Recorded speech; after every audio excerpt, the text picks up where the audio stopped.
The expectation of Hurricane Nana had a huge effect on Belize. People boarded up their houses, did the customary 3-day grocery shop, and put quite a few plans on hold. And while that was the effect on the human population, the storm also put a stall in a very important milestone for 7 scarlet macaws who are poised to make their return to the wild. And today, biologist Boris Arevalo, the man in charge of scarlet macaws in the Chiquibul, told us that after nearly 3 months in care, those birds had their release. The release these was for 7 chicks, and that include 5 of the original 7 chicks that were rescued from poachers in the Chiquibul back in June 7th to be exact.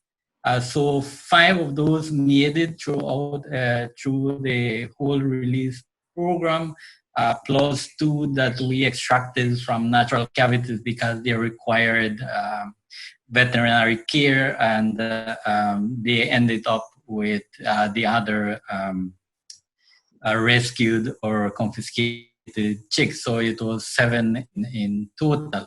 So these chicks that we released on Sunday morning, they went through a process of hand rearing. Then we prepare them in an aviary where they learn how to become more independent from humans. They start to feed by themselves. They start to fly, get to a stage where their flight ability is similar to that of wild macaws, and also their perching. They have to have those abilities. One, the ability of feeding by themselves, flight, and perching ability. Once we see that they are in that stage, then we prepare them for the soft release, and that is what we did on Sunday morning.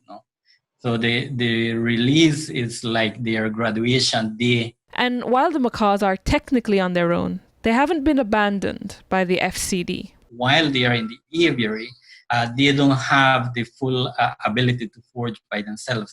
So providing them with food and water after the release is critical. It just helps them adapt better and increases their chance of survival. That's why we refer to it as a soft release compared to a hard release, which will be just opening the gates of the cage and have them figure out life by themselves. No? It's hard, delicate, and extremely crucial work. The lab rearing or the rehabilitation program that we have for scarlet macaws in the Chiquibul is the last management option that we have on the list. Now, the top management option for the macaws is to have them fledge from the wild. That is biomonitoring and safeguarding of scarlet macaws out in the wild. When we have confiscated chicks, then we rescue them and try to put them back into wild nests with wild parents. But that is very difficult because of age difference, trying to find the adequate or the right nest. So chicks that end up in the lab and being reared and soft released, that's the last option we have. But it is a very important option, management strategy that we are doing, because if we do not do that, then most likely those macaws will end up somewhere else. No? They could end up as a pet. They could end up dead through the illegal trade of wildlife.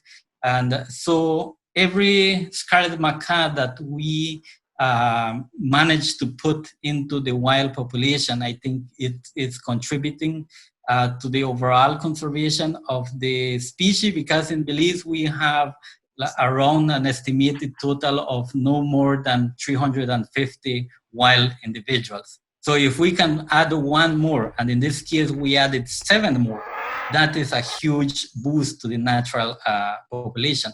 A happy ending for these macaws, but just another drop in the bucket for the conservation of a species that remains at risk. Cherise Halsall, 7 News.